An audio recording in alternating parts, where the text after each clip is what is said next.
ये press conference है, ये जो रमेश कुमार ने जो धरना दिया हुआ है उसके विरुद्ध जो ग्राम पंचायत महिला के लोग जो वो यहाँ पे आए और हमने जिलाधीश महोदय को ज्ञापन सौंपा है कि ये जो व्यक्ति झूठा प्रोपेगेंडा कर रहा है, ऐसा कुछ हुआ ही नहीं है। मैं आपको शुरू से बताता हूँ कि हुआ क्या था। जब इंटरलॉकिंग टाइल का काम शुरू करना था हमने 2024 में ग्राम पंचायत महिला में, तो ये एसडीएम साहब को लेटर लिखा था कि गाड़ियों को रोकने की परमिशन दी जाए। ये परमिशन दी थी एसडीएम साहब ने 21 सितंबर 2024 से लेकर 30 सितंबर 2024 तक। फिर इसने रमेश कुमार ने चिट्ठी लिख दी जब ये पेपर में आया कि गाड़ियाँ रोकी जाएंगी किसी 30 तक, तो इससे रमेश कुमार की ये लेटर है जो इसने एसडीएम साहब को लिखी कि यहाँ पे पहले सीवरेज का काम होना है और इस काम को जो बंद कर दिया जाए। उसके बाद 21 तरीक को ये एसडीएम साहब ने ऑर्डर कर दिए खंड विकास अधिकारी महिला इस काम को जो रोक दिया जाए जब तक सीवरेज जो नहीं बनती है। तब से लेके आज तक सीवरेज का काम जो रुका हुआ है, इसी ने काम को रुकाया हुआ है। ये चाहता ही नहीं है कि महिला में डेवलपमेंट हो। काम इसने खुद रोका हुआ है। 2 साल से काम रुका हुआ है। इंटरलॉकिंग टाइलें महिला में पड़ी हुई हैं, सिविल सप्लाई के पास सीमेंट जो है सिविल सप्लाई के पास पड़ा हुआ है। अब ये पता नहीं कौन से बोचर दिखा रहा है कि बहुत कागजों में काम जो वो ख़त्म कर दिया गया है, अपने रिश्तेदारों को इकट्ठा कर रहा है, झूठ बोल रहा है। लोगों को जिनको पता नहीं है, ये जो हमारे पंचायत के लोग हैं ये तो जानते हैं कि काम बंद हुआ है, किसने बंद करवाया है, इसलिए ये हमारे साथ आए हैं। और इसने उस वक्त कभी झूठा यहाँ पे धरना दे के प्रधान को सस्पेंड करा दिया। अक्टूबर 2024 में प्रधान को सस्पेंड कर दिया। फिर हम हाई कोर्ट गए, हाई कोर्ट से स्टे लेके आए और जब 30 मई 2026 को दोबारा से इलेक्शन हुए तो उसमें प्रधान जो दोबारा से जीत के आई। इन लोगों ने, ग्राम पंचायत महिला के लोगों ने दोबारा से अपना समर्थन दिया, अपना आशीर्वाद दिया और दोबारा से जिता के इनको प्रधान बनाया। अगर ऐसा होता, ये लोग करप्ट होते तो क्या दोबारा प्रधान बन सकते हैं? आप सभी लोग पंचायतों से हैं, आप सभी लोग जानते हैं कि अगर एक बार आप करप्शन करेंगे या गलत करेंगे तो दोबारा लोग जो जीत पाते। इसका चक्कर ये है कि इसने खुद जिला परिषद का इलेक्शन लड़ा, ये खुद हार गया। इसने हमारे बारे में जितना प्रचार करना था किया, लेकिन उसके बाद भी लोगों ने हमें अपना आशीर्वाद दिया और तीसरी बार लगातार जो प्रधान बनाया। पहले मैं खुद प्रधान था, 2 बार जो है राज देवी को प्रधान जो ग्राम पंचायत महिला के लोगों ने बनाया हुआ है। अब शुरुआत कहाँ से हुई मैं आपको थोड़ा सा ब्रीफ कर देता हूँ। ये 2021 में रिटायरमेंट लेके आ गया पंचायत के प्रधान के इलेक्शन लड़ने के लिए। हमारे कम से कम भी कोई 20 लोग महिला में एसएसबी में लगे हुए हैं, जो ये अपने आपको सैनिक बोल के जो सहानुभूति ले रहा है। सैनिक नहीं है, अर्धसैनिक बल में था। और 20 लोग हैं महिला में जो एसएसबी में कार्यरत है। और ये एक पहला व्यक्ति है जो 20 साल में रिटायरमेंट लेके घर बैठ गया हुआ है। और इसका काम ही, इसके फादर का काम यही था। ग्राम पंचायत बदला में पहले हुए करूँ प्रधान बने थे, दोबारा लोगों ने उनको फिर कान से हाथ लगा दिए थे कि इन लोगों को दोबारा नहीं चुनना पड़ेगा। 2016 में इसने, इसके फादर ने जन सेवा में काम किया, विकास में जन सेवा में ग्राम पंचायत महिला में 4 दुकानें बनाई गई पंचायत की। और बनाने के बाद उन्होंने सीधे उसके ऊपर कब्जा कर लिया। 2016 से लेके आज 2026 तक 11 साल हो गए। वो दुकानें जो है किराए पे दे दी हुई है, उसका किराया खुद ले रहे हैं, मनमाने तरीके से ले रहे हैं, गुंडागर्दी के तरीके से ले रहे हैं। जब वो 21 में प्रधान बने, इन्होंने नोटिस निकाले पंचायत की ओर से कि अब इन दुकानों को आप किराया दो, खाली करो, नहीं तो हम जाओ आपके ऊपर केस कर देंगे। उसके बाद इनके बेटे ने डराना धमकाना शुरू कर दिया, ब्लैकमेलिंग करना शुरू कर दी, आरटीआई लगाना शुरू कर दी। पिछले 1.5 साल से हमारी ग्राम पंचायत में एक भी काम नहीं हो रहा है। और जब से खंड विकास अधिकारी बशीर खान महिला में आए हुए हैं, उसके बाद तो बिल्कुल ही ठप हो गया। 2 हमारे पंचायत के काम थे, एक पीसीडीओ भवन टिपरी और एक था कानूगो भवन। उनकी पेमेंट नहीं कर रहे हैं, 1 साल हो गए, उसकी एमबी भी हो गई है, असेसमेंट भी हो गई है।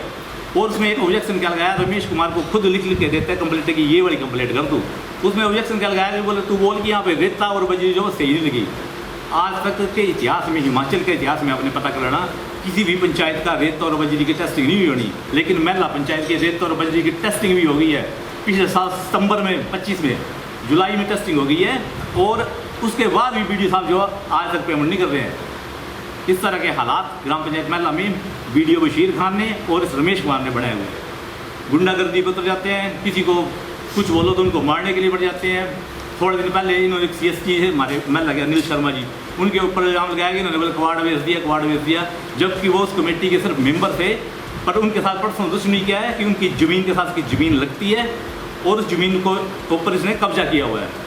IPH की ज़मीन के ऊपर इसने अपना सेप्टिक टैंक बना दिया हुआ है। इसके फादर ने एक फॉरेस्ट की दुकान पे अपने खतूनी देके बिजली का मीटर लगवा लिया हुआ है। वो 2017 से वो केस चल रहा है, लेकिन आज तक भी उसके ऊपर कोई कार्रवाई नहीं हुई। इनके ऊपर ना कोई कार्रवाई होती है, ना कोई विभाग कार्रवाई करता है। मैं जिलाधीश महोदय को 2 साल से एप्लीकेशन दे रहा हूँ कि पंचायत की दुकानों को छुड़ाया जाए। पीपी एक्ट में एसडीएम साहब के पास केस दर्ज है, तो एसडीएम साहब ने क्या जवाब दिया कि बोले पंचायत के नाम पे ज़मीन नहीं है। चलो मान लिया पंचायत के नाम पे ज़मीन नहीं है, तो क्या इनके नाम पे होगी वो ज़मीन? फॉरेस्ट लैंड के ऊपर इन्होंने कब्जा किया हुआ है और एसडीएम साहब ये जवाब दे रहे हैं, पिछले वाले एसडीएम साहब थे, बोले कि पंचायत के नाम पे ज़मीन नहीं है। भाई पंचायत के नाम पे ज़मीन नहीं, पर काम तो पंचायत ने किया है, और वो जो किराया आना वो पंचायत ले तो सरकार का पैसा सरकार को जाएगा ना जी। ये 11 साल से 4,80,000 यहाँ पे किराया इसका लेकर बैठे हुए हैं, और यहाँ पे भ्रष्टाचार की बात करता है। इसके फादर ने छोड़ा कुछ नहीं, भ्रष्टाचार करके इतनी पुलियाँ, इतनी नहरें, इतने स्कूल के काम वो किए ही नहीं है। 1,65 साल की उम्र तक इसके फादर जो हो उपमंडल प्रांतीय उपमंडल बंधवा के प्रधान बने रहे, और उपमंडल के तौर पर उन्होंने एग्रीमेंट किए, खुद ही एग्रीमेंट किए, खुद ही पैसे निकाले और काम कंप्लीट किए ही नहीं है। इसकी कंप्लेंट मैंने डी साहब को की। डी साहब क्या करते हैं कि खंड विकास अधिकारी महिला को लिख देते हैं, और खंड विकास अधिकारी को इन्होंने लिखा हुआ है, मेरे पास लेटर पड़ी हुई है, आज मैं लाड़ा भूल गया, सितंबर 2025 की, उसमें लिखा था कि 45 दिन के अंदर इंक्वायरी होनी चाहिए, लेकिन वो इंक्वायरी आज तक नहीं हुई, 1 साल बीत जाने के बाद। खंड विकास अधिकारी इनके खिलाफ कोई भी एप्लीकेशन दो, कोई भी वो रिप्लाई नहीं देते हैं, ना वो कोई काम करते हैं। हमारे खिलाफ जो जानबूझ के षड्यंत्र रचे जा रहे हैं। प्रधान जब दोबारा चुन के आ गई, पहले आप लोगों ने बिना सोचे समझे सस्पेंड करवा दिया। जब दोबारा से प्रधान चुन के आ गई तो आप प्रोसेस हड़ताल कर लेके बैठ गए कि इसको दोबारा सस्पेंड करो। क्यों करो भाई सस्पेंड? लोगों ने जिता के भेजा है, लोगों ने पिछले टर्म का आपने जो सस्पेंशन था उसको हाई कोर्ट से हमने रद्द करवा लिया। अब दोबारा से लोगों ने चुन के भेजा, तो क्या फिर सस्पेंड कर देंगे? इसके लिए ये एक दबाव बनाने की कोशिश कर रहा है। महिला के इसके साथ 4 या 5 लोग हैं, बाकी से अपने ससुराल वाले बुलाए हुए हैं, अपने बहन हैं इसके सगे, इसके ब्रदर हैं, चाचा के लड़के हैं, ताया के लड़के हैं, और इसकी सास है, और जो 4-5 लोग जो हमारे एंटी है महिला में, वो लोग इसने अपने साथ में रखे हुए हैं। और ये बिल्कुल बेवकूफ़ बना रहा है यहाँ पे लोगों को यहाँ बैठ के। अगर आप प्रश्न बंद होने के बाद मैं ये बात बोलना चाहता हूँ, इसके पास जाइए और इसके बाद एमबी की फ़ोटो देखिए और असेसमेंट की कॉपी देख लीजिए। अगर कागजों में काम कंप्लीट हो चुका है तो हम आज ही प्रधान से रिजाइन जो डीसी ऑफिस करवा देंगे। मैं इतना भी आपके माध्यम से बोलना चाहता हूँ, पर इस तरह से परेशान ना करें। हमारा परिवार परेशान हो रहा है, हमारे लोगों में बेइज्जती हो रही है। जो लोग महल लगे हैं वो तो जानते हैं कि काम क्या है और क्या नहीं है, लेकिन जो बाहर के लोग यहाँ पे आके बैठ रहे हैं साथ में, जिनको पता ही कुछ नहीं है, वो कमेंट करते हैं, शेयर करते हैं वीडियो, जिससे हमारे परिवार में वो मानसिक परेशानी का माहौल बना हुआ है। मैं प्रधान ग्राम पंचायत में लगी और पूरे विस्तार से जैसे समझाया। हमारा परिवार सच में पूरा डिस्टर्ब है इस टाइम। जैसे ये पिछले टर्म में भी मुझे सस्पेंड किया था, तो जैसे सोशल मीडिया पे लोगों ने बड़ा कुछ बोला, ये प्रधान शकल से ऐसी लग रही है, वैसी लग रही है।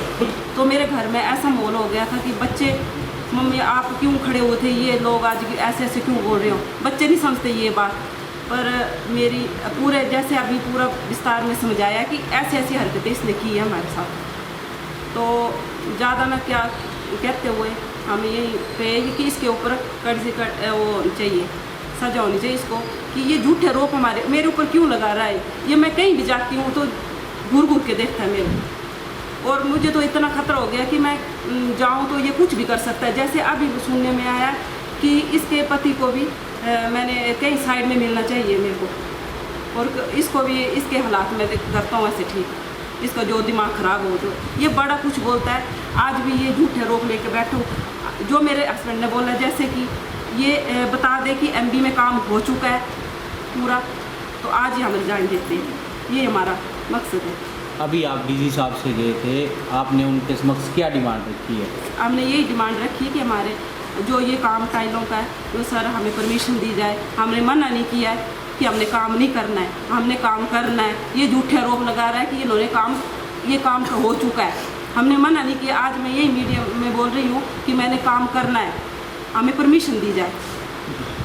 प्रधान जी, आपको लगता नहीं है कि दोनों गुटों की वजह से, क्योंकि गुट बन चुके हैं, आप भी उनके ऊपर आरोप लगा रहे हैं, वो आपके ऊपर आरोप लगा रहे हैं, इस बीच में आपको नहीं लगता है कि जनता पिस रही है, विकासात्मक कार्य रुक जा रहे हैं? बिल्कुल सही, हमारी जनता जो बिल्कुल परेशान है, चलने में भी दिक्कत हो रही है। ये आज जो बोल रहा है कि महल्ला के हमारे महल्ला ऐसे होना था वैसे होना, वो इसने ही बंद किया ना काम सभी। आज जो महल्ला में काम बंद किया वो इसकी वजह से हुआ है। और टाइलों का काम भी इसने ही बंद किया था ना, सीवरेज का काम आज तक नहीं हुआ पूरा।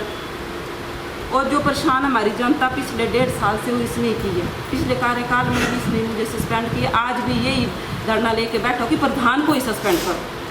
तो जनता ने मुझे जिताया, मुझे मैं फिर महिला की जनता का फिर से धन्यवाद करती हूँ कि मुझे इस कुर्सी पे बिठाया। क्या लगता है आपकी समस्या का जल्दी समाधान होगा या फिर इस पर जनता पिसती रहेगी? मैं तो यही है कि हमारा ये जो जल्द से जल्द हो जाए, ताकि हमारे महिला में जो ये इसने रुकाम जो रुकाया वो जल्द से जल्द हो जाए। मैं Karan Vardhman marble and tile Chamba से आपका स्वागत करता हूं।